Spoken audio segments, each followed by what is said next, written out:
कांग्रेस के बागियों की घर वापसी शुरू हो चुकी है। जी हां, पूर्व विधायक जगजीवन पाल और आनी से परसराम का निलंबन रद्द और कांग्रेस अनुशासन समिति की सिफारिश के बाद ये फैसला लिया गया। कांग्रेस प्रदेश प्रभारी राजीव शुक्ला ने आदेश जारी किए। लोकसभा और विधानसभा उपचुनाव के मद्देनजर निर्णय लिया गया है। दोनों ने विधानसभा का निर्दलीय चुनाव लड़ा था।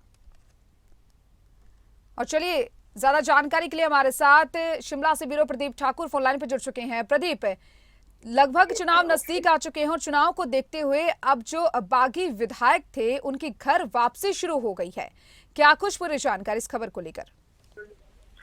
बिल्कुल, देखिए, ये वो नेता है जिन्होंने विधानसभा चुनाव के वक्त यानी 2022 में आजाद प्रत्याशी के तौर पर चुनाव लड़ा था और कांग्रेस से बागी होकर इन्होंने चुनाव लड़ा था। तो ऐसे में अनुशासन समिति की सिफारिश के बाद इन दो नेताओं को फिलहाल इनकी घर वापसी हुई है। इनके निष्कासन को रद्द किया गया है और इसमें पूर्व विधायक जगजीवन पाल, जिन्होंने सुलह विधानसभा क्षेत्र से निर्दलीय चुनाव लड़ा था और ये पूर्व में सीपीएस भी रहे हैं, और इनके साथ साथ परसराम, ये आनी के हैं और आनी विधानसभा क्षेत्र से इन्होंने कांग्रेस प्रत्याशी के खिलाफ जो है पर्चा भरकर चुनाव लड़ा था।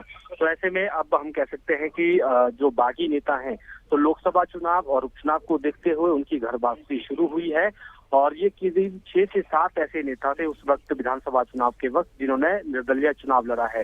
तो ऐसे में अब देखना ये होगा कि क्या बाकी नेताओं की भी घर वापसी होगी या इसमें गुण दोष के आधार पर उनकी वापसी होती है, या जिसकी जरूरत है उसे वापस लिया जाता है, या पार्टी के नेता जो बड़ी लीडरशिप है, स्टेट की लीडरशिप है, उनको लगता है कि इन नेताओं को वापस लाना चाहिए।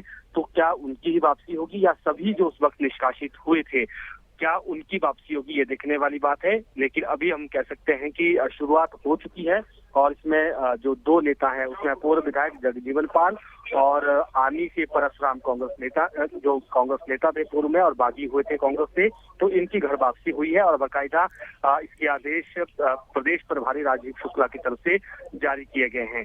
और इसके साथ साथ अपने निष्कासन को रद्द करने पर जो जगजीवन पाल है उन्होंने भी सोशल मीडिया पर पार्टी का आभार जताया है और कहा कि फिर से मेरे ऊपर विश्वास जताकर मुझे पार्टी की सेवा करने का अवसर दिया गया है।